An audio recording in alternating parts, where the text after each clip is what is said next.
Alors, bonjour tout le monde. On est le 17 janvier 2024, capsule numéro 3. Je vais poursuivre l'étude que j'ai commencée sur les trois miracles messianiques. Je vais m'assurer de faire une petite révision en partant. Peut-être juste un petit retour sur le genre d'étude que je fais. Mon but, c'est de démontrer que la parole de Dieu a peut-être comprise de façon littérale et qu'il y a beaucoup de précision dans la parole. Si on ne fait pas garde, on passe par-dessus, on ne se rend pas compte de l'importance de ces textes.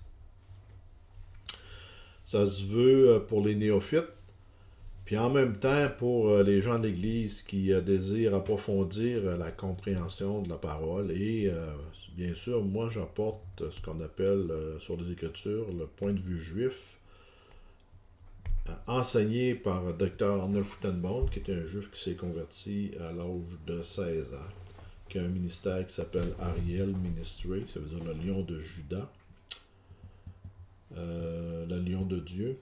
Et puis, il a tellement produit de documentation excellente à travers les années que je me suis dit, il serait peut-être temps que les gens à l'intérieur de l'Église même, étant donné que nous, dans notre ministère, on l'a fait venir pendant plusieurs années, dans les années 90. C'est à partir de là que j'ai appris à le connaître et à suivre ses enseignements.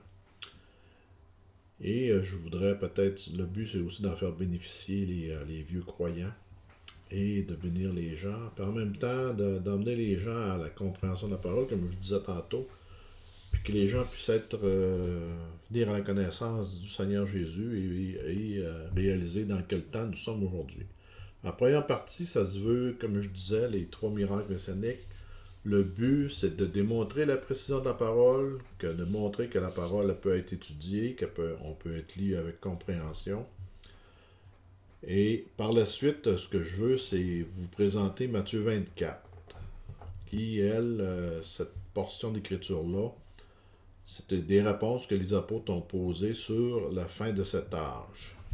Pour j'irai dans les détails, qu'est-ce que ça veut dire âge, mais il y avait trois questions dans leur interrogation. Dans le fond, on va le voir plus tard dans Matthieu 24. Le but, là, c'est vraiment... Là, ce que je vais faire, c'est une révision de du premier miracle messianique, juste un court retour. Fait que je vais vous mettre... j'ai fait un PowerPoint qui va se... Je vais aller... Excusez un instant, je vais aller... Fait que dans le fond, les trois miracles messianiques, c'est de présenter dans le contexte et comment cela a été déterminant dans le ministère de Jésus, ce qui nous explique pourquoi le rejet, ce qui va nous expliquer aussi dans le fond le rejet de sa prétention comme étant le Messie auprès du peuple juif. Pourquoi ils l'ont rejeté. Sur quelle base, on va voir ensemble. Et puis, moi, ça a été une révélation lorsque ce sujet a été présenté à l'époque dans notre Église et dans notre mouvement. Et puis, je tiens à le représenter aujourd'hui. Puis dans le but, comme je disais tantôt, de vous démontrer que cette parole, elle peut être vraie. Elle est d'ailleurs très vraie. Fait que l'introduction est mise en contexte. Je l'ai faite la semaine, dans la dernière capsule. On a vu que ce qu'on va faire, dans le fond, je vais vous lire mon petit syllabus que j'ai fait. On va regarder une mise en contexte. Après ça, on va regarder le premier miracle messianique. On va faire un petit retour dessus. Le deuxième miracle messianique, c'est chasser un démon muet. Puis le troisième miracle messianique, ça va être la guérison d'un aveugle né. On va voir tout le protocole et toutes les choses qui ont été mises en place. Parce que Jésus a accompli ces miracles, ça a vraiment provoqué une réaction intense chez les dirigeants de l'époque, chez les pharisiens et les rabbins et les sadducéens aussi. Fait que c'est ce qu'on va voir ensemble dans cette étude que je vais poursuivre. Fait que on a vu ensemble qu'il y avait un système pharisaïque à l'époque qui avait été instauré à partir de l'an 450 avant Jésus-Christ Devant la prétention des pharisiens et des rabbins de l'époque, c'était que Moïse avait reçu les lois écrites et avait reçu aussi des lois orales qui avaient été données par Dieu à Moïse, mais qui n'avaient pas été transcrits. Ça, cette école de rabbinique-là s'appelait l'école des Sophorim, ou Sofer, en hébreu, ça veut dire livre. Ça a commencé à partir d'Esdras à aller jusqu'à l'an 30 avant Jésus-Christ. Dans le fond, le principe de fonctionnement, c'est qu'il voulait, je vais vous montrer une diapo, c'est qu'il voulait construire une clôture de protection alentour de la Torah donnée à Moïse et des livres des prophètes. Et cette école-là, elle a perduré pendant pratiquement 400 ans. Elle a duré 400 ans. Elle s'est terminée en l'an 30. Elle a été poursuivie par la suite avec une autre école de rabbins qu'on appelle les Tanaïm, ou les Tananaïm.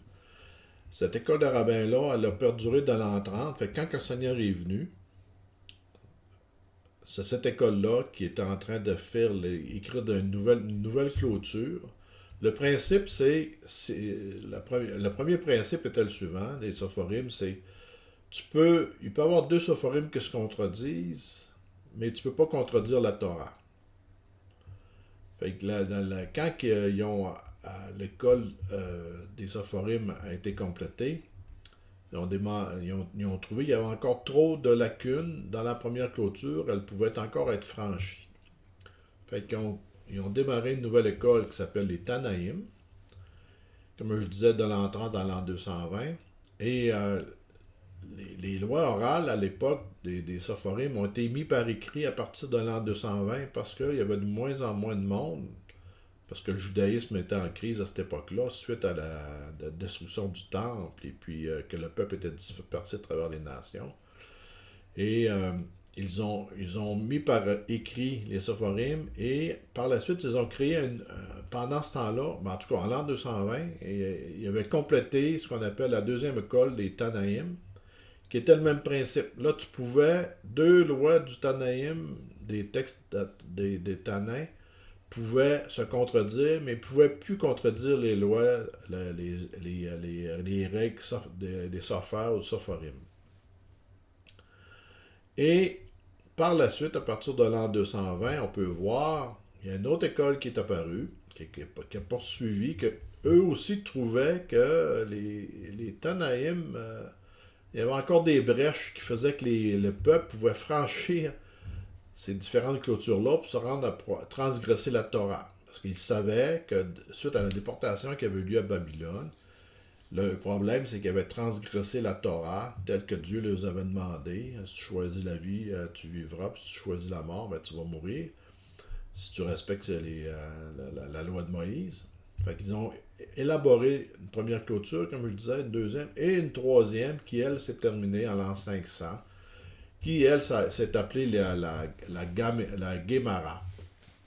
Et ça, dans le fond, c'est ce qui complète ce qu'on appelle aujourd'hui le Talmud, avec les commentaires des rabbins aller jusqu'à cette époque-là. Fait que l'ampleur du travail était exceptionnelle. Ici, là, on parle, rendu au Tanaïm, ce que je sais, c'est qu'il y avait 1500 pages de texte écrits en très petit. Puis quand ils ont poursuivi avec la Guémara, là, c'est devenu en intensité ou en grosseur, la grosseur de l'Encyclopédie Britannica, qui est de nombreux volumes. Fait que c'est vraiment important comme travail qui a été fait pendant ces premières périodes 400 ans. Deuxième période, on peut dire 250 ans. Puis après ça, de 220 à l'an 500, ça nous donne 380 ans. Ou 280 ans, plutôt, excusez. Fait que dans le fond, sur pratiquement 1000 ans, si on regarde ça de même, froidement, les Juifs ont essayé de construire un système de protection afin de ne pas briser la loi de Moïse qui avait été reçue au mont Horeb.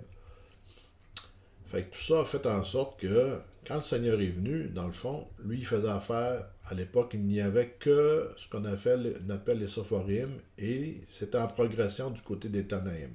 Fait que quand on voit dans les Écritures, souvent le Seigneur il va dire, je vous ai dit, vous avez appris qu'il vous a été dit par les anciens, ou des tournures de phrases comme ça, mais moi je vous dis que, il corrige, il ramène les gens à ce qui devrait être respecté. C'est la Torah qui devait être respectée, non pas toutes ces règles. Mais pour les Juifs à l'époque, les pharisiens, les rabbins, les sadducéens, surtout les pharisiens et les rabbins de l'époque, les scribes, c'était devenu parole de Dieu. Ici, les sophorim étaient devenus la même valeur que la parole de Dieu. On voit un peu le même principe avec l'Église catholique. L'Église catholique, on a la Bible, mais il y a aussi la tradition de l'Église. Puis la tradition de l'Église, elle a priorité sur ce que la Bible déclare. Fait que les bulles papales ont la capacité de changer le texte biblique, pas dans la Bible, mais par des décrets ou par des bulles papales qu'on appelle. Mais c'était un peu la même chose avec ce qui s'est passé avec le Talmud. C'est qu'on avait la Torah et avec les écrits des Sophorim, des Sopheurs, c'est devenu plus important que la parole de Dieu elle-même qui était la Torah ou la loi de Moïse. Fait que quand le Seigneur était confronté par les rabbins ou les pharisiens, c'était toujours en lien avec leur enseignement et non pas avec la Torah. Lui, il ramenait le Seigneur continuellement à l'application de la Torah. Quand il fait le sermon sur la montagne au chapitre Matthieu 5, 6, 7, il va faire cette tournure de phrase assez souvent. Fait que ça, c'est la première partie que je tenais à vous souligner. Je vais juste reculer ici. Je suis capable d'aller là, oui. Fait que là, ça, on a parlé. École Tanaïm. C'est devenu comme, effectivement, là, ce qui est peut-être oublié de mentionner, c'est que les Tanaïm, l'ensemble de l'œuvre des Sophorim et des Tanaïm, c'est devenu aujourd'hui ce qu'on appelle la Mishnah. On peut entendre à l'occasion les Juifs parler de la Mishnah. C'est la première section euh, du Talmud. Et par la suite, ben, on a la Gemara. Puis, ben, c'est ce qui complète le travail au niveau des rabbins au sujet le Talmud était complet. Les Talmuds, il y en a eu deux. Il y a le Talmud babylonien, qui était rédigé, c'est des Juifs dans le fond qui ont jamais quitté Babylone suite à la déportation en 586, qui sont jamais retournés en Israël. Ils avaient commencé l'œuvre, mais ils se parlaient les deux, les rabbins se parlaient à l'époque. Et il y avait la rédaction du Talmud de Jérusalem, qui lui est moins complet suite à, la destruction du temple. Il y a des bouts qui ont été brûlés, aux différentes guerres qu'il y a eu à l'époque sur le territoire. Fait que ce qui est reconnu officiellement aujourd'hui, c'est le Talmud de Babylone par les Juifs orthodoxes. Fait que on peut dire qu'à l'époque, c'est ce qui va provoquer le rejet, c'est tous ces écrits par les rabbins, les sophorim dans le fond, qui vont provoquer le rejet du Messie, parce qu'ils ne respectent pas. Eux s'attendaient à ce que le Messie adhère à la théologie rabbinique et pharisaique de l'époque. Ils s'attendaient à ce qu'il soit l'un des leurs, puis qu'ils continuent l'œuvre qu'eux avaient commencé. Mais le Seigneur n'était pas venu pour ça. Fait que je vais continuer. On a vu ça. Fait que là, on va revoir un petit peu la guérison du lépreux dans Matthieu 8, Marc 1 et Luc 5, 12. Il est important, je veux juste revenir un petit peu dessus parce que des fois qu'il y a des gens qui se connecteraient qui n'auraient pas vu la dernière capsule, c'est que chez les Juifs, et à travers les siècles, il était reconnu qu'il y avait des miracles vraiment particuliers que le Messie ferait, que seulement lui était capable de faire. Exemple, la guérison d'un lépreux. Parce que personne dans l'histoire juive, avaient été guéris de la lèpre, sauf deux. Naham, dans l'Ancien Testament, qui était un roi syrien. C'était pas un juif. Fait que la loi n'a pas été requis d'être appliquée ou les commandements suite à la guérison d'un lépreux parce que on voit dans Lévitique 7, chapitres 13 et 14, ces deux chapitres extrêmement exhaustifs de quoi faire lorsqu'une personne ou un juif est guéri de la lèpre. Il y avait des sacrifices. Au début, il y a des sacrifices de colombes. Après ça, il y a tout un processus d'isolation, de questionnement. Il y a un processus de sacrifice à la fin. Il y a 4 sacrifices qui doivent être faits. Mettre de l'huile sur une oreille. Vous pourrez lire les textes, là, c'est dans la Bible, là, dans le Lévitique, chapitre 13, 14. C'est un processus qui durait 8 à 10 jours. Fait que c'était extrêmement long en application, puis il n'y avait jamais eu à le faire. Mais les prêtres, les lévites de l'époque étaient obligés d'apprendre ces chapitres-là pareil. Fait que pour eux, c'était devenu évident que le Messie allait accomplir ce miracle-là, parce que personne ne l'avait jamais fait. C'est donc une preuve qui ferait en sorte que le Messie, il y aurait une prétention messianique si quelqu'un arrivait à faire ce miracle. Et si on va dans le texte, si je m'en vais dans le texte, voir ça ici. Fait que là, je ne le vois pas assez grand, moi, pour capable de lire. Je vais changer mon affichage en haut. Ça dit que ce qui est important de remarquer, surtout, bon, dans Luc, on a des détails, à savoir que la personne était complètement couverte de lèpre ici.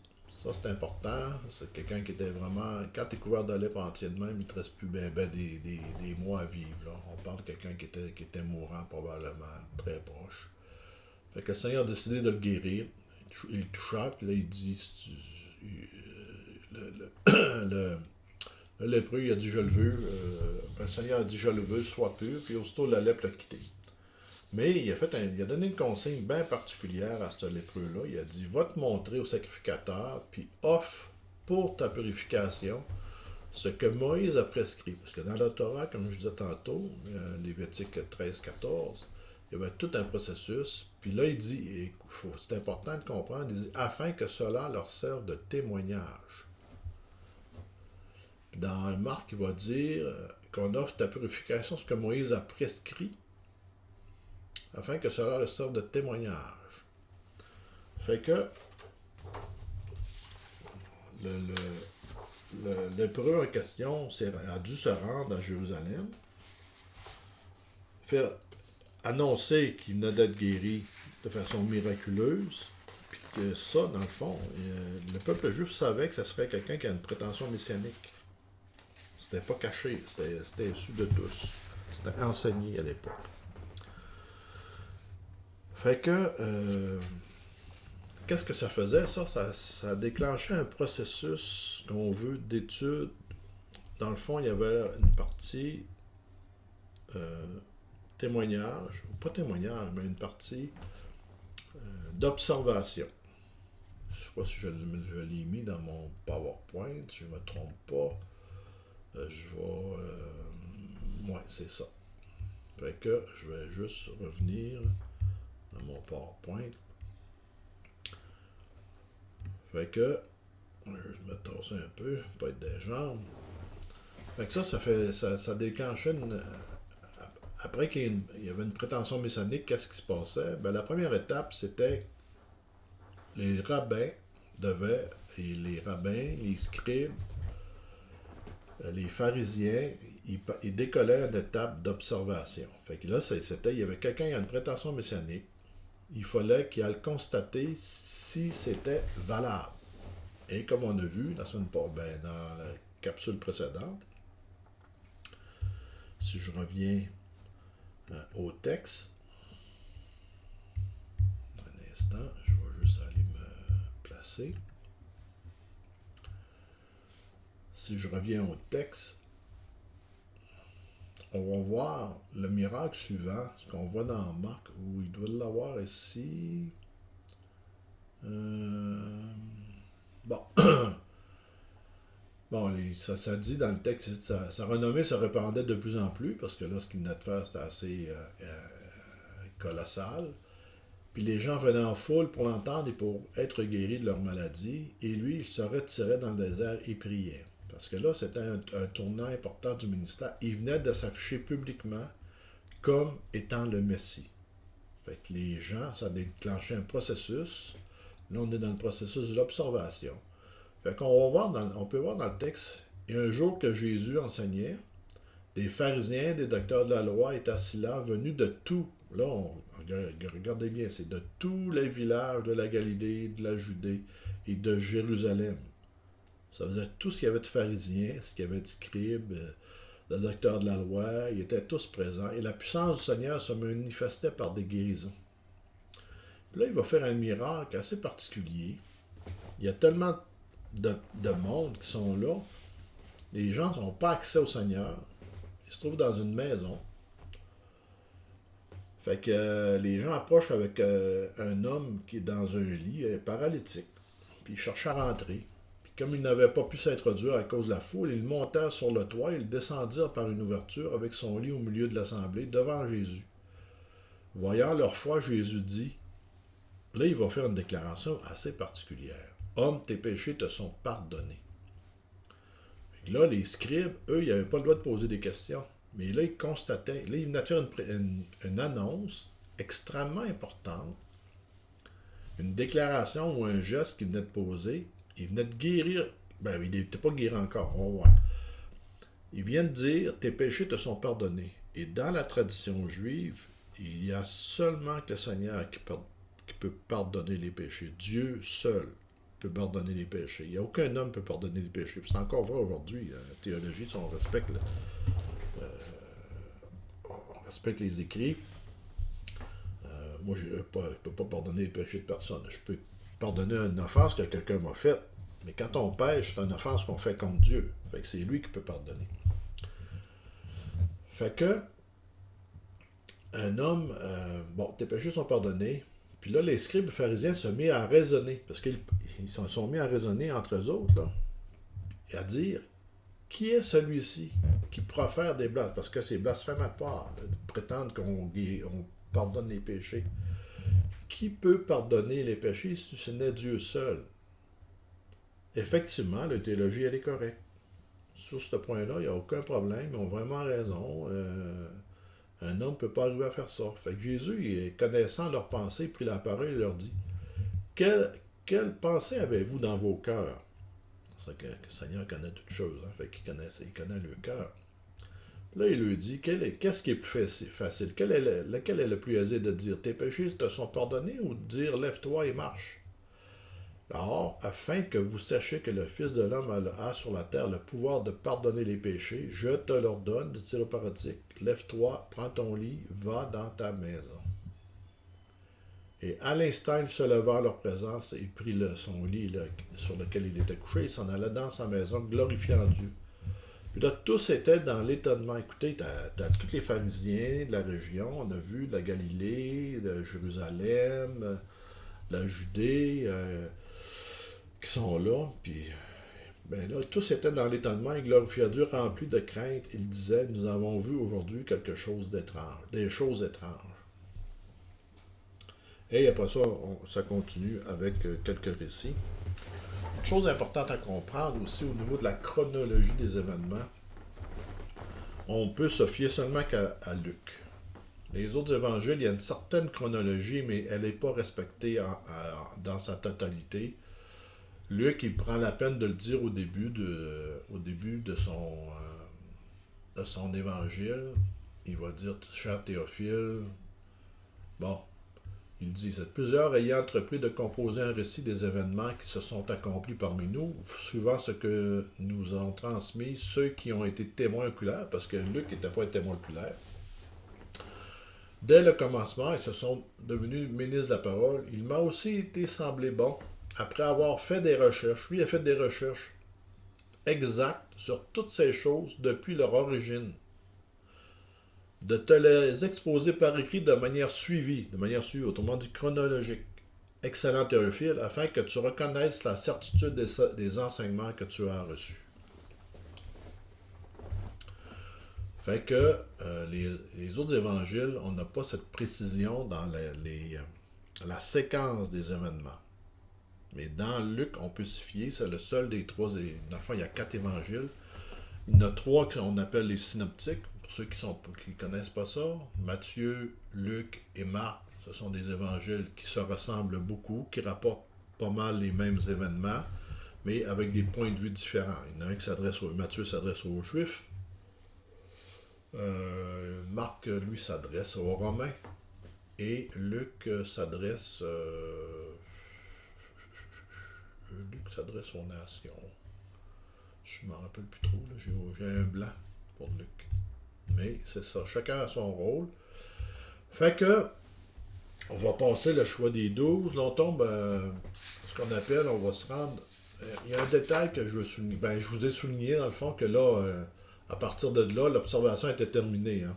La période d'observation qu'on a dans le PowerPoint ici, il y a 2 étapes. Lorsqu'il y a une prétention messianique, je vais retourner ici, dans le PowerPoint.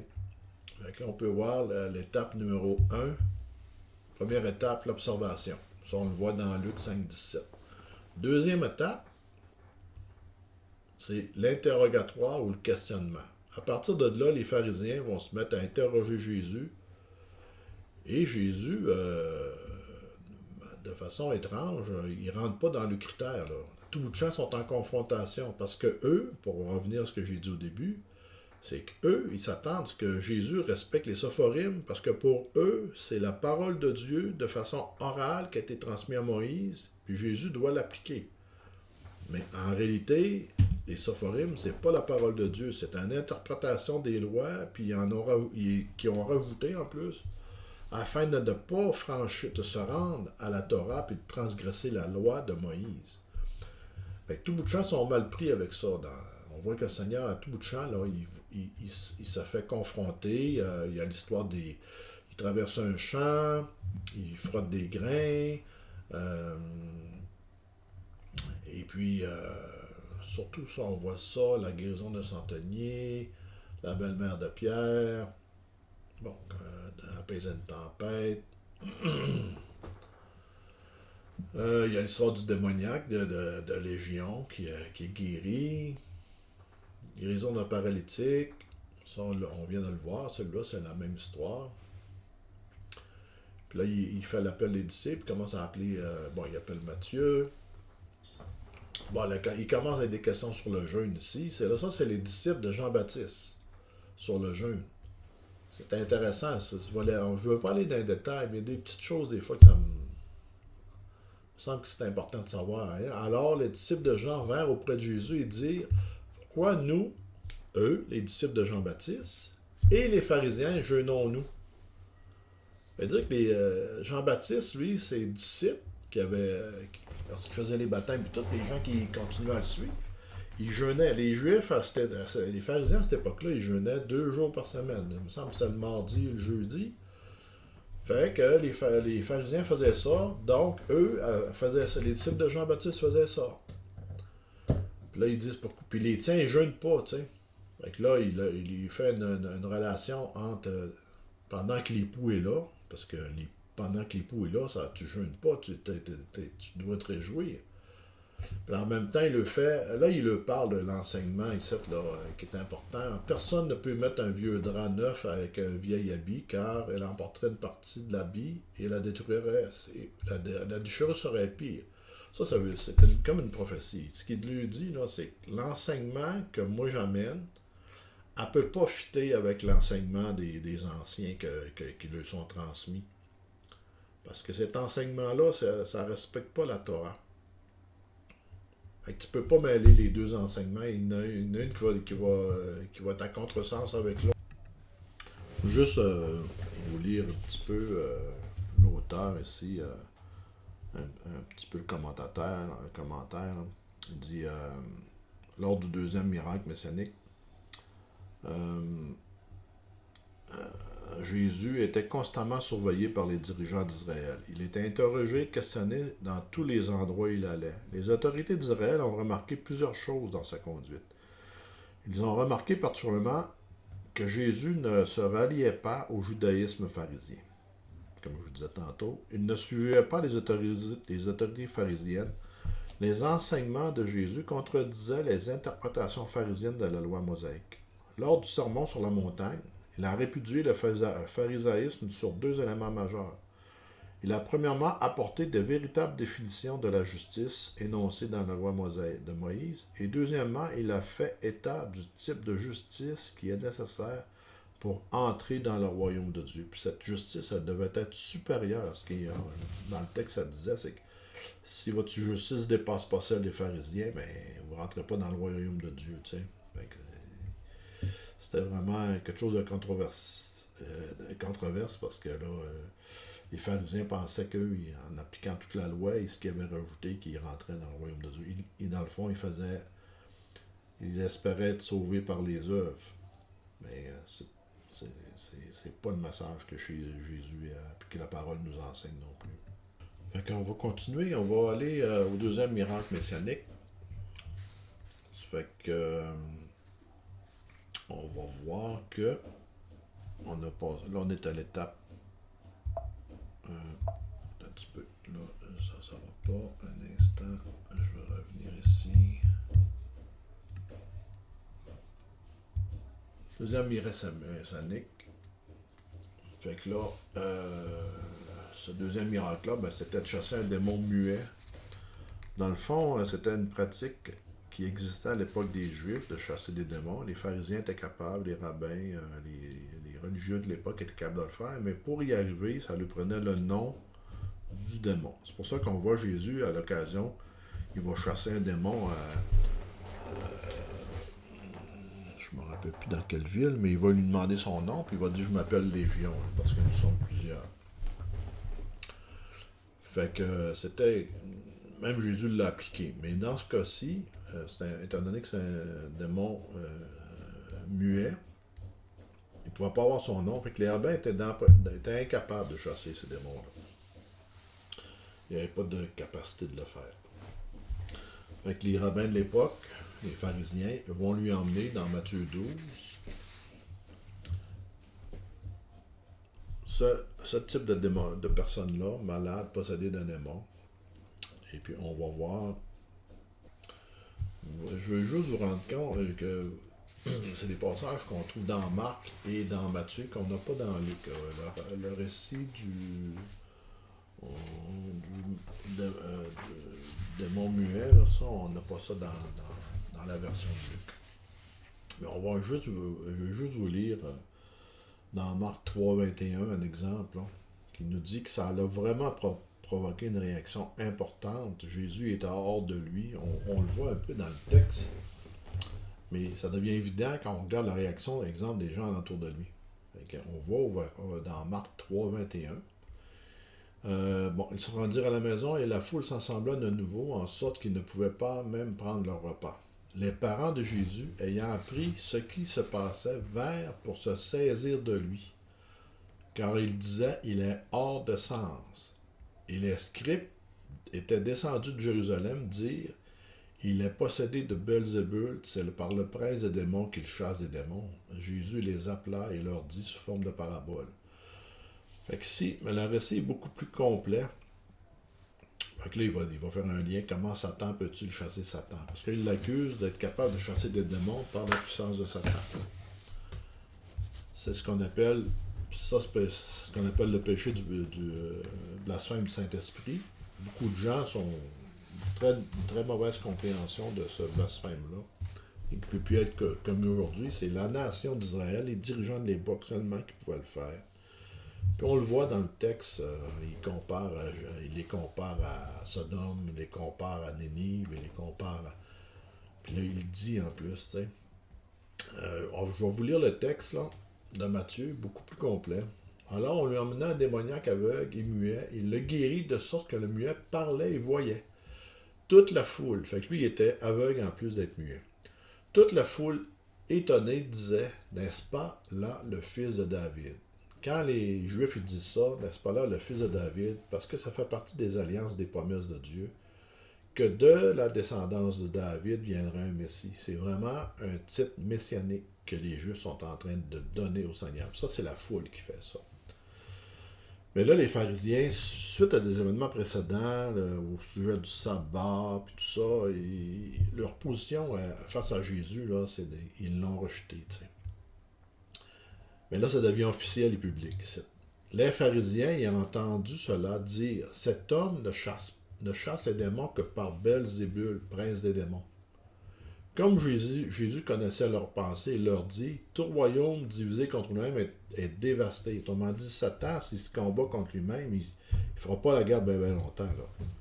C'est comme si ton armée s'en va au front, puis à l'intérieur de tes troupes, il y a des gens qui commencent à tirer sur leurs propres troupes. Mais la guerre ne sera pas bien longue, elle va être perdue. Où toute maison ou maisonnée ou maison divisée contre elle-même ne peut subsister. Fait que là, il fait tout un speech. Là, si Satan chasse Satan, il a divisé contre lui-même, comment donc son royaume subsistera-t-il? Il essaie de juste faire un lien. Quand il parle de royaume, ici, là, de quel royaume il parle? Ça c'est l'objet d'une autre étude plus tard, là. Mais on voit dans Matthieu 4.4, vous allez lire dans Matthieu 4.4, dans Luc 4 aussi, Satan il lui offre les royaumes de la terre au Seigneur. Il dit, tu t'agenouilles une seule fois, ou tu m'adores une seule fois, je te remets tous ces royaumes. Et dans le monde dans lequel on vit, si on comprend bien les textes, puis on le voit ailleurs dans les épîtres aussi, le monde entier gît sous la puissance du malin. Fait que, ici, moi, je chasse les démons par Belzébul, vos fils, par qui les chassent-ils? Parce que les Juifs étaient capables de chasser les démons.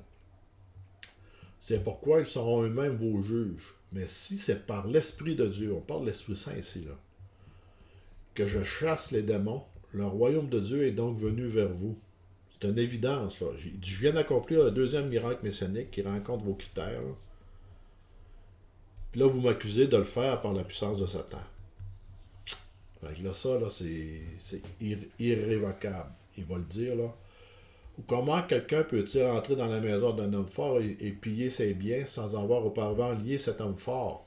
Alors seulement il pillera sa maison. Celui qui n'est pas avec moi est contre moi, et celui qui n'assemble pas avec moi disperse.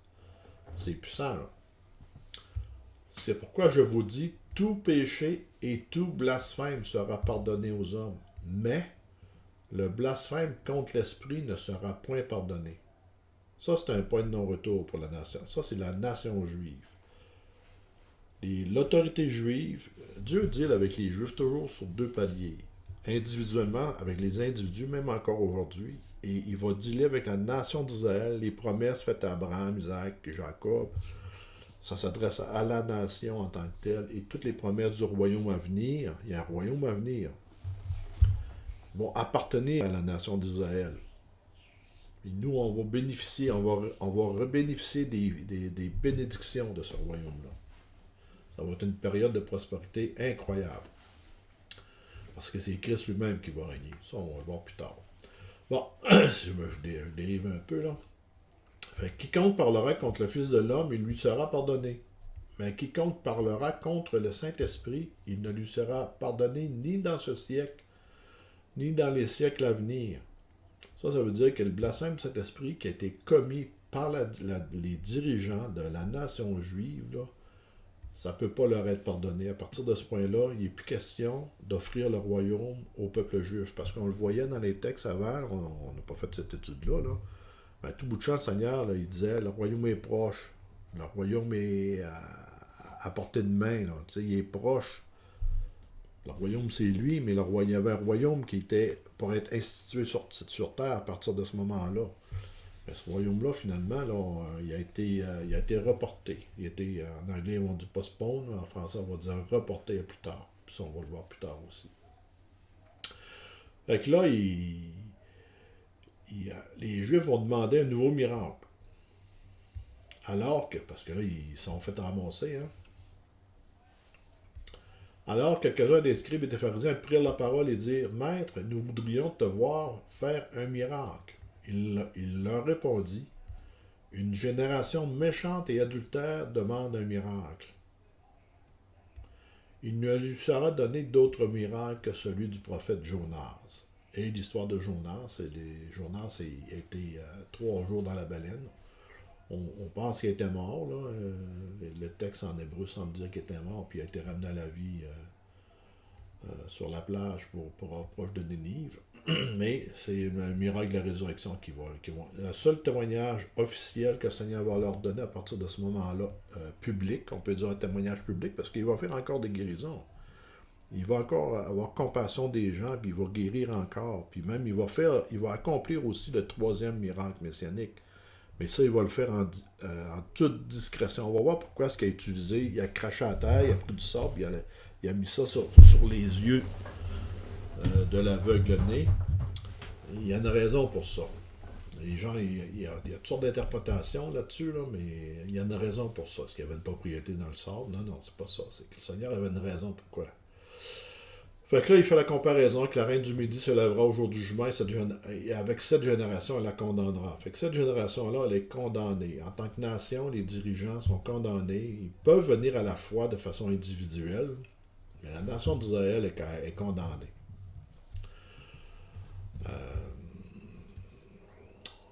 Et puis là, on le voit ici dans Matthieu aussi, il y a l'histoire de la mère et des frères de Jésus. Là. Comme Jésus s'adressait encore à la foule, voici sa mère et ses frères qui étaient dehors cherchèrent à lui parler. C'est la même chose qui est dit dans Marc, un peu plus de détails ici. Là.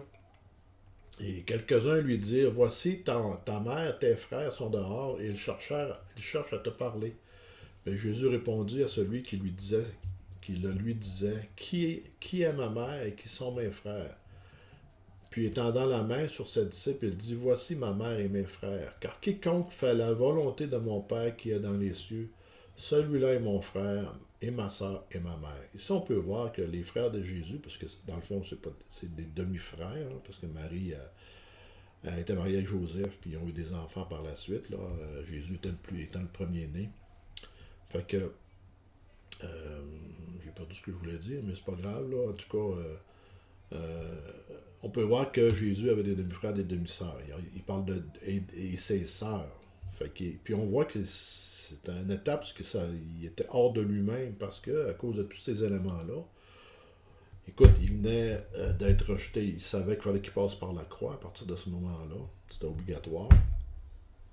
Et là, je vais vous lire quelques notes dans le document que j'ai.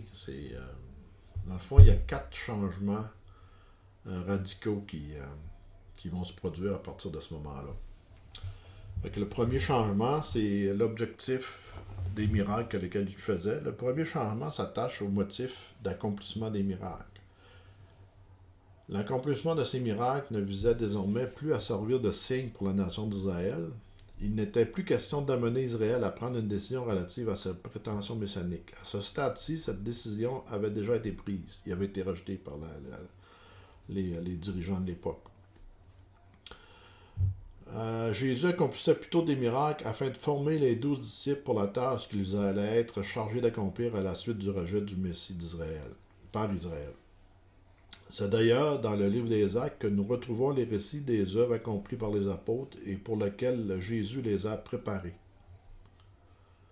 En ce qui a trait à cette génération, aucun autre signe ne lui serait donné à part que le signe de Jonas, c'est-à-dire le signe de la résurrection, que je l'ai dit tantôt. Un autre phénomène, un autre changement radical, c'est concernant la base des miracles. Sur quelle base qui vont être faits. Le deuxième changement se rattache au peuple pour qui Jésus accomplissait ses miracles. Jusqu'à ce moment, Jésus accomplissait des miracles au bénéfice de la population en général et sans leur demander d'abord s'ils avaient la foi. Effectivement, il ne demandait pas avant ça s'ils avaient la foi. C'est donc à compter de ce moment précis que Jésus commence à accomplir des miracles pour le bien-être des gens en tant qu'individu et en réponse à leurs besoins individuels. C'est aussi à ce moment que Jésus commence à demander à ces gens s'ils avaient la foi, et ce, avant d'accomplir quelque miracle que ce soit. Il demandait premièrement à la personne s'ils avaient la foi, Avant cette période, Jésus demandait à la personne guérie d'aller et de proclamer le bien que Dieu lui avait fait. Parce que là, il voulait rendre témoignage qu'il faisait une proclamation qu'il était le Messie. C'était pas caché. Mais à partir de ces événements, de Matthieu 12, Jésus commande aux miraculés de ne plus révéler à personne ce que Dieu avait fait pour lui, de garder ça secret. Fait qu'il le fait sur une base individuelle. Il valide, il demande si la personne a la foi s'il croit qu'il est le Messie. Le troisième changement, c'est relatif à sa nature messianique. Le troisième changement concerne le message messianique transmis par Jésus à ses disciples. Jusqu'à maintenant, Jésus et ses disciples allaient partout sur la terre d'Israël afin de proclamer Jésus en tant que Messie. Celui-ci envoyait d'ailleurs ses disciples deux par deux afin que la nouvelle soit proclamée. C'est également à partir de ce moment que Jésus a interdit à ses disciples de proclamer qu'il était le Messie. Lorsque Pierre déclare et confesse « Tu es le Messie, le Fils du Dieu vivant », parce que Jésus va lui demander dans Matthieu 16, Jésus commande à Pierre de ne pas le révéler à personne qu'il était le Messie. Il lui fait une stricte recommandation, tu ne dis pas ça à personne. Parce que c'est de mon Père que tu le sais. En tout cas, il y a tout un contexte. Et aussi, un autre changement important, c'est concernant son mode d'enseignement. Le quatrième changement se rattache au mode d'enseignement lui-même. Jusqu'à ce moment, lorsque Jésus enseignait les foules, il s'exprimait clairement et utilisait des termes que toute personne pouvait comprendre. Le sermon sur la montagne que nous retrouvons dans Matthieu 5 à 7 en est un exemple. Matthieu précise qu'en plus de comprendre ses enseignements, le peuple savait à quel point Jésus se distinguait des scribes et des pharisiens, parce qu'il reconnaît son autorité. Quand il parle, il dit « Personne n'a jamais parlé avec autant d'autorité. » C'est cependant à compter de ce moment, de Matthieu 12, que Jésus se mit à enseigner exclusivement par l'usage de paraboles lorsqu'il s'adressait à la masse. C'est alors que dans Matthieu 13, versets 10 à 14, ses disciples lui ont demandé « Pourquoi leur parles-tu en parabole? » Il y a un changement qui s'est fait. Là. Les disciples ne comprennent pas. Puis là, le Seigneur se met à leur parler en parabole. Puis là, eux-mêmes, ils demandent la compréhension des paraboles parce qu'ils ne comprennent pas non plus. Là, Jésus va leur dire, il a répondu que l'enseignement par voie de parabole visait à voiler la vérité aux foules. Il leur a donné d'entendre mais de ne pas comprendre, de voir et de ne pas voir. Fait que ça, c'est dans Matthieu 13. Fait que ça dit dans Matthieu 13, 34, le confirme, Jésus dit à la foule toutes ces choses en parabole et il ne lui parlait point sans parabole. Fait que Jésus, à partir de là, il ne parlait plus à la foule sans parabole. Il va parler directement aux apôtres, quand il va être avec eux seul, mais en public, il ne parlera plus ouvertement. Il ne parlait pas sans parabole. Ce n'était pas le cas avant qu'il soit rejeté par les autorités d'Israël, comme nous pouvons le voir dans Matthieu 12. L'enseignement, par le biais de paraboles, a seulement commencé après que Jésus a été rejeté. Il est impossible de comprendre ces 4 changements majeurs dans le ministère de Jésus sans avoir d'abord compris ce que signifie le péché impardonnable. C'est important de comprendre ce volet-là. Et à quel point celui-ci s'est révélé être un élément crucial. Le péché impardonnable résulte dans le fait d'avoir rejeté Jésus en tant que Messie sur la base d'allégations à l'effet qu'il était l'objet de possession démoniaque. C'est ça le blasphème du Saint-Esprit. Et tout ceci était en réponse au deuxième miracle messianique. Ces personnes avaient suffisamment été éclairées, il y avait eu assez de lumière, mais ils ont rejeté cette lumière. En conséquence, plus aucune lumière n'allait leur être donnée. En tant que nation, il n'y aura plus de lumière qui leur serait donnée. Bon, on est rendu au 3e miracle messianique. Si je vais à l'acétate, à mon PowerPoint, je vais regarder si j'ai oublié des choses.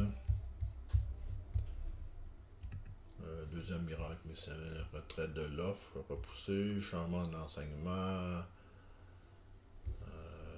Matthieu 13, c'est le début de la perversion des disciples pour l'époque de l'Église. Ok, ça c'est bon. 3e miracle messianique. La procédure utilisée par Jésus lui permet de ne pas être reconnu par l'aveugle.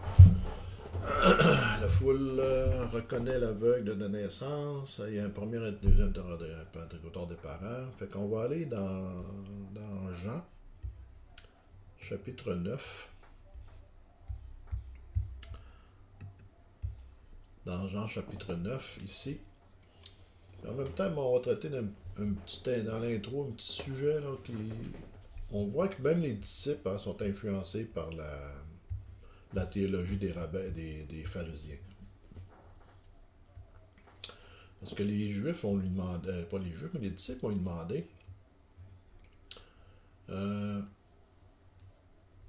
Jésus vit en passant un homme aveugle de naissance. Ses disciples lui firent cette question: Rabbi, qui a péché, cet homme ou ses parents, pour qu'il soit né aveugle? Parce que dans la théologie rabbinique, pharisaïque, c'est que s'il était né aveugle, c'était soit à cause de la transmission des péchés de ses parents, ou que lui, dans le ventre de sa mère, il avait propension vers le mal, fait qu'il était né aveugle. Donc, il avait donné un mauvais coup à sa mère, puis que c'était un bébé qui était très, très perturbé. Ben, ça peut être comme un jugement de Dieu. Mais Dieu, Jésus, là, il lui dit, non, ça n'a pas rapport. C'est pas une question des parents. Là, il va dire ici, ce n'est pas que lui ou ses parents aient péché. C'est pas de la faute de l'enfant s'il est né aveugle. C'est tout simplement dû à ce qu'on appelle, qu'on a tous eu, on vit dans un monde déchu, puis on en subit des conséquences. Il y a de la maladie aujourd'hui, il y a des gens qui meurent subitement, il y a toutes sortes de choses, des gens qui viennent au monde avec des handicaps. Ça fait partie de ce qu'on appelle la nature pécheresse, qu'on a reçu, qu'on a hérité dedans.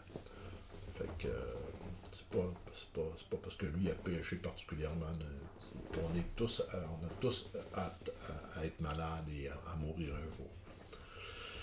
Fait qu'il faut que je fasse. Il dit, mais c'est afin que les œuvres de Dieu soient manifestées en lui. Il faut que je fasse tandis qu'il est jour les œuvres de celui qui m'a envoyé. La nuit vient où personne ne peut travailler. Pendant que je suis dans le monde, je suis la lumière du monde.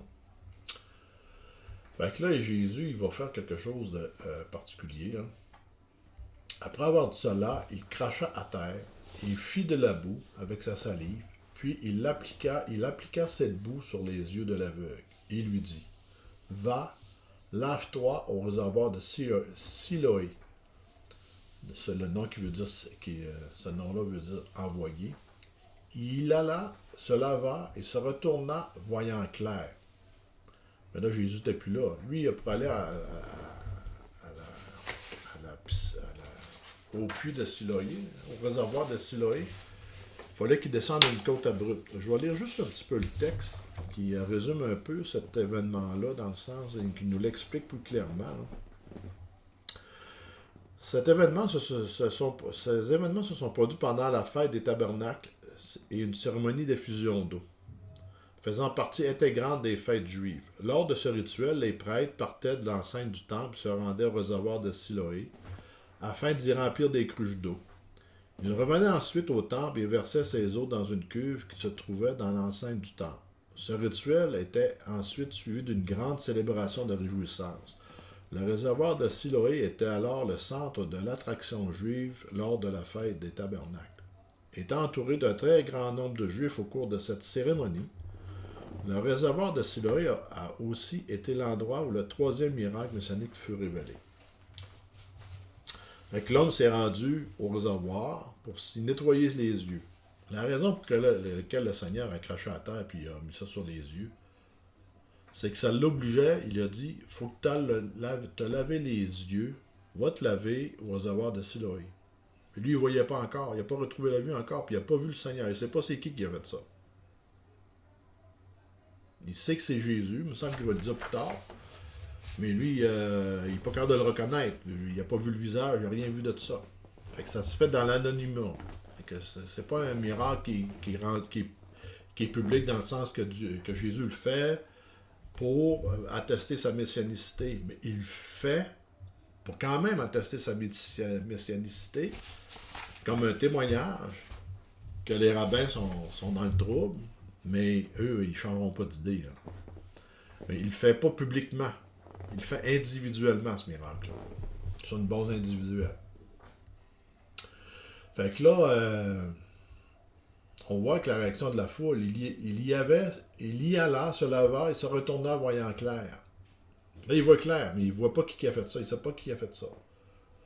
Ses voisins et ceux qui auparavant l'avaient connu comme un mendiant disaient, parce que là, il y a beaucoup de monde, comme je l'ai dit tantôt, là, c'est une fête, c'est une période de réjouissance, tout le monde allait au réservoir, les prêtres allaient au réservoir chercher des cruches d'eau. Les uns disaient c'est lui, les autres disaient non, mais il lui ressemble, et lui-même disait c'est moi. Ils lui dirent donc, comment tes yeux ont-ils été ouverts? Parce que là, le miracle, c'était un miracle qui était reconnu dans la tradition juive. Si le Messie guérissait un aveugle de naissance, c'était une prétention messianique aussi, comme les deux autres précédemment. Parce que personne, vraiment qui pouvait guérir des gens qui avaient des problèmes de vision ou des choses comme ça. Mais de naissance, ça, personne n'avait jamais fait ça. Puis c'était pas faisable non plus. Seulement le Messie pouvait faire un tel miracle. Bon, ils lui dirent, comment tes yeux ont-ils été ouverts? Il répondit, l'homme qu'on appelle Jésus a fait de la boue, a oint mes yeux et m'a dit, va au réservoir, lave-toi. J'y suis allé, je me suis lavé et j'ai recouvré la vue. Ils lui dirent, où est cet homme? Il répondit, je ne sais. Il ne peut pas le reconnaître, il n'a pas moyen. Là, il y a vraiment une circonstance exceptionnelle. On voit que ça dérange, là, on va le voir. Si vous lisez tout le texte, je pense que je n'irai pas dans les détails, parce que ça serait peut-être un peu long. Mais quand même, c'est tellement bon. On voit qu'il y a un premier interrogatoire. Je vais vous résumer un peu le document au lieu de lire le texte biblique. Là.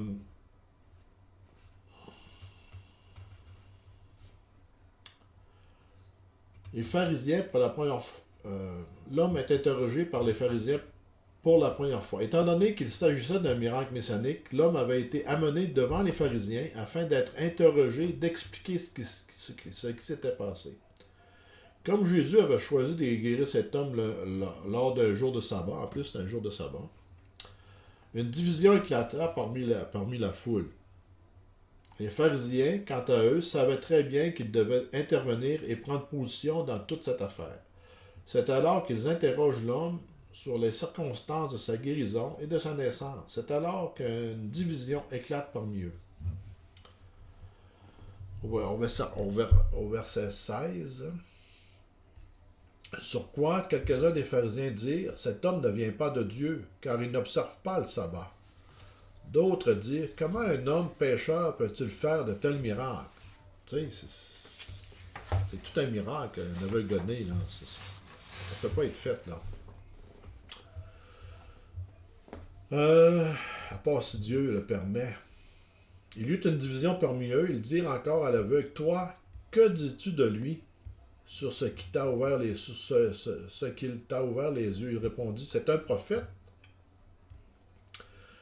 Les Juifs ne crurent point qu'il eût été aveugle. Ils eurent qu'il eût recouvré la vue jusqu'à ce qu'ils eussent fait venir ses parents. Écoute, ils ne croient pas. Finalement, les autres, les pharisiens, ils ne croient pas. Ils décident, on va faire venir ses parents, on va avoir le cœur net. Là. Fait que l'enquête continue. Fait qu'ils les interrogèrent disant, là, est-ce votre fils qui vous dit être né aveugle? Que vous dites être né aveugle. Comment donc voit-il maintenant? Ses parents répondirent, nous savons que c'est notre fils et qu'il est né aveugle. Mais comment il voit maintenant ou qui lui a ouvert les yeux? C'est ce que nous ne savons. Interrogez-le lui-même. Il a de l'âge, il parlera de ce qui le concerne. Ses parents dirent cela parce qu'ils craignaient les Juifs. Parce que si quelqu'un reconnaît... Parce que là, eux, ils sont au courant aussi. Hein, les Juifs sont au courant de la prétention messianique de Jésus. Là. Fait qu'eux autres, s'ils confessent que Jésus a fait le miracle, puis ça confirme la prétention messianique, ben, il y avait un mot d'ordre. C'est ceux qui disaient que Jésus était Messie, ils étaient excommuniés. Ils n'avaient plus accès au temple. On voit ça dans les textes. Peut-être qu'on va le voir là.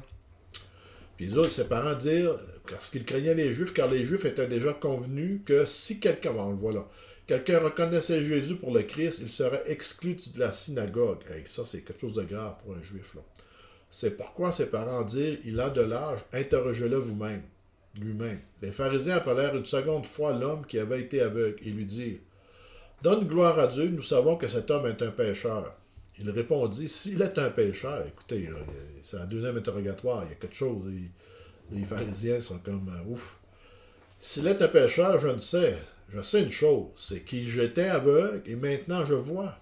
Ils lui dirent, que t'a-t-il fait? Comment t'a-t-il ouvert les yeux? Il leur répondit, je vous l'ai déjà dit et vous ne m'avez pas écouté. Pourquoi voulez-vous l'entendre encore? Voulez-vous aussi, vous aussi devenir ses disciples? Fait que là, là, ils leur retournent la monnaie de leur change, là, un peu comme on dit. Là. L'aveugle, il lui dit, ouais, là, ça va pas bien votre affaire. Là. Ils l'injurièrent et dirent, c'est toi qui es son disciple. Nous sommes les disciples de Moïse. Nous savons que Dieu a parlé à Moïse, mais celui-ci, nous ne savons d'où il est. Cet homme leur répondit, et là, il répond bien, l'aveugle. Il est étonnant que vous ne sachiez d'où il est. Et cependant, il m'a ouvert les yeux. C'est pas, en disant, c'est pas un des miracles messianiques que le Seigneur doit faire, que le Messie doit faire. Guérir un aveugle-né, puis je suis un témoin devant vous, là. Nous savons que Dieu n'exauce point les pécheurs, mais si quelqu'un l'honore et fait sa volonté, c'est celui-là qui l'exauce. Jamais on n'a entendu dire que quelqu'un a ouvert les yeux d'un aveugle. Si cet homme ne venait pas de Dieu, il ne pourrait rien faire. Ils lui répondirent, tu es né tout entier dans le péché et tu nous enseignes. Et ils le chassèrent. Ça veut dire qu'en plus, le mot, là, ça veut dire qu'ils l'ont excommunié, lui, là. Parce que lui, il disait qu'il était le Messie, là. Et Jésus a appris qu'il l'avait chassé, et l'ayant rencontré, il lui dit, crois-tu au Fils de Dieu? Et il répondit, et qui est-il, Seigneur, afin que je croie en lui? Là, le Seigneur est en avant de lui, il dit, tu l'as vu, lui dit Jésus. Et celui qui te parle, c'est lui. Là, il y a une guérison spirituelle, parce que l'aveugle-né, il n'avait plus recours au temple, rien, mais là, il dit, je suis devant toi, c'est moi le Messie, tu sais. Mets ta foi en moi, là. Et il dit, je crois, Seigneur, et il se prosterna devant lui. Puis Jésus dit, je suis venu dans le monde pour un jugement, pour ceux qui ne voient point, voient, et que ceux qui voient deviennent aveugles. Quelques pharisiens qui étaient avec lui ayant entendu ces paroles lui dire, nous aussi, sommes-nous aveugles? Et Jésus leur répondit, si vous étiez aveugles, vous n'auriez pas de péché. Mais maintenant, vous dites, nous voyons, c'est pour cela que votre péché subsiste. Écoute, c'est une condamnation que le Seigneur lui donne là. Fait que ça, c'était le troisième miracle messianique qui a provoqué tout un émoi au Sanhédrin, hein, chez les rabbins. Vraiment intéressant. Écoutez, la guérison spirituelle, j'en ai parlé. Le dernier témoignage messianique, il y a un phénomène intéressant qui se passe par la suite, que je pense que je vais vous compter, prendre le temps de vous compter. Dans le contexte, ça s'applique assez bien. Je vais aller remettre ma diapo. Je vais aller changer de page, la diapo, excusez un instant. Le dernier témoignage messianique, c'est la résurrection de Lazare. Si on va dans Jean 11, 1 à 44, je ne le lirai pas tout, là, parce que c'est pas le but.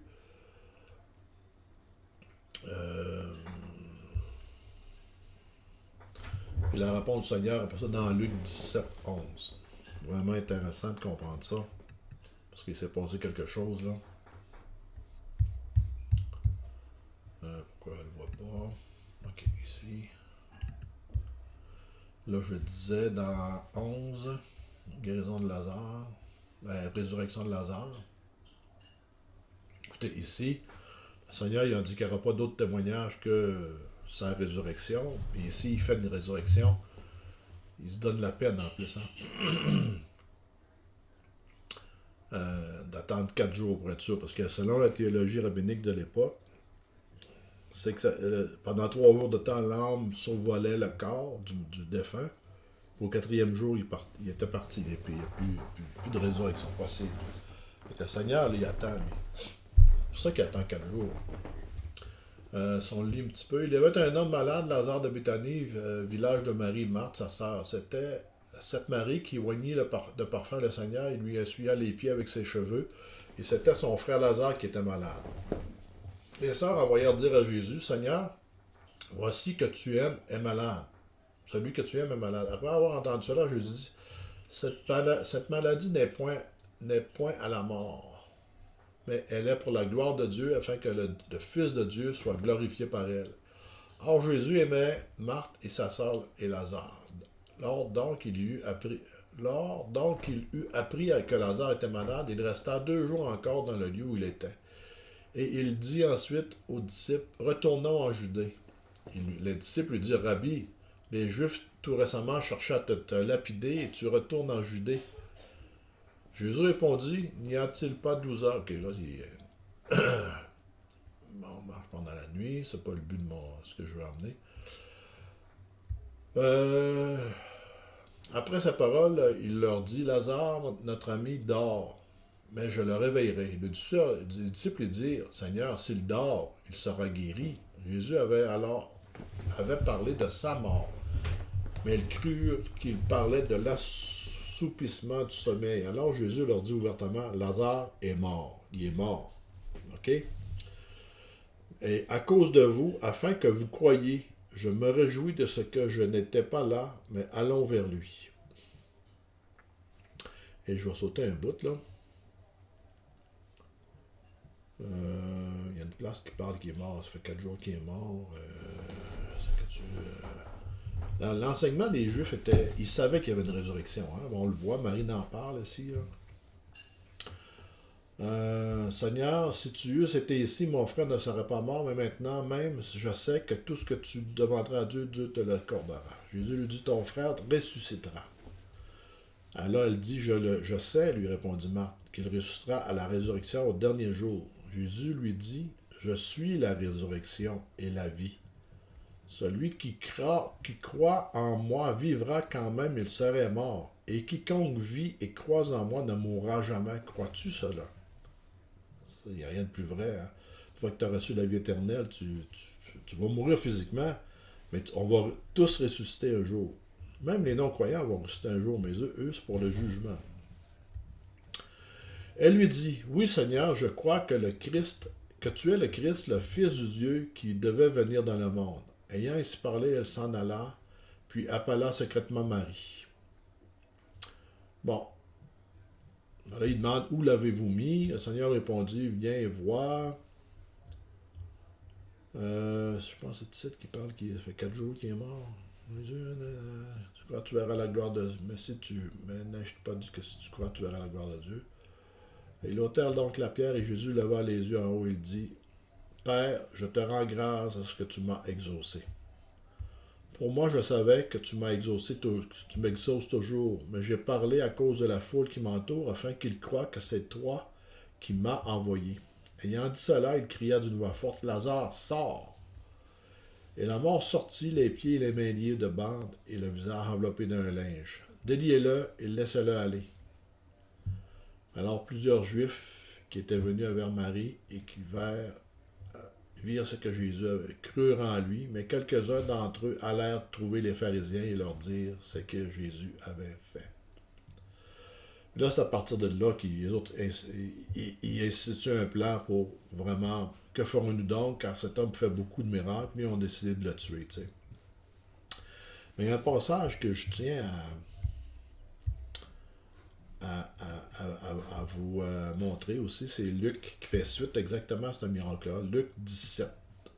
Luc 17. Je vais le mettre 7. 17 quoi, j'ai dit? Luc 17, 11. Luc 17, 11. Écoute, c'est vraiment l'humour du Seigneur, ça. Écoutez, ils viennent guérir Lazare. Ils ont décidé de le tuer. Puis là, ils décident, Je vous ai conté un peu toute la cérémonielle, un peu pour le lépreux au premier miracle messianique. Il faut qu'il applique toute la Lévitique, chapitre 13 et 14. Puis comme je l'ai dit, vous irez le lire, vous allez voir qu'il y a pas mal de détails et beaucoup de versets. Et là, le Seigneur, il va en guérir 10. Il va guérir 10 lépreux. Ça veut dire qu'il faut qu'il fasse 10 enquêtes, et non pour 8 à 10 jours pour chacun d'eux, là. Qu'il faut qu'ils fassent. Ils vont faire. Ils vont faire pendant 7 jours de temps des enquêtes, savoir s'ils étaient vraiment lépreux, savoir si, bon, ils ont été guéris par qui. Puis là, normalement, ça déclencherait une enquête pour savoir si c'est une prétention messianique. Il faut qu'il y ait faire la période d'observation. Mais là, tout ça est fait avec le Seigneur. Ils l'ont condamné, ils l'ont rejeté. Là. Mais là, le Seigneur leur donne l'ouvrage, autrement dit. Là, il leur redonne tout un mandat. Il en a 10 en même temps qu'il a guéri. Là. Ils vont être obligés de te faire tout le processus pour rien, parce que eux, hein, écoute, pour les Juifs, il n'y avait pas le choix de faire le processus du Lévitique 13-14. Fait que le Seigneur, c'est comme une petite vengeance, pas une vengeance, mais c'est un peu rigolo là, que le Seigneur en envoie 10 d'un coup sec dans ce passage-là. On fait pas attention, on passe par-dessus ça, on dit ah, il en a guéri 10, ça. Mais ça s'est fait quand, puis tout, là. C'est vraiment, le Seigneur, là, il sait qu'ils ont pris la décision de le tuer puis de le crucifier. Là, son heure s'en vient, le Seigneur, il le sait, là, mais avant de partir, il va leur envoyer une petite bonne. Là. Fait que les 10 numéros 1, là, il y en a qu'un qui est revenu, mais. Fait que ça serait pas mal tout pour ce soir, pour ma capsule. Fait que je vais arrêter l'enregistrement et puis je vais me rendre ça disponible sur YouTube et je vais le partager. Puis je vous demande de le partager autant que possible si vous avez trouvé ça intéressant, si ça vous parle. Je vais. Prochaine capsule, dans le fond, ça va être Matthieu 24, 25 et les 3 questions sur la fin de notre âge que les apôtres ont posées au Seigneur avec des réponses précises puis des éclaircissements. Dans le fond, ça résume. Matthieu 24, c'est un résumé de Apocalypse et du livre de Daniel. On n'aura peut-être pas le choix même d'aller dans Daniel un peu, puis dans quelques passages de l'Apocalypse pour compléter l'enseignement sur Matthieu 24. Fait que pour ceux qui s'intéressent, vous pouvez vous abonner à ma chaîne sous mon nom, Sylvain Lévesque. Fait que pour avoir des avertissements quand est-ce que celle-ci va être disponible. Merci, au revoir.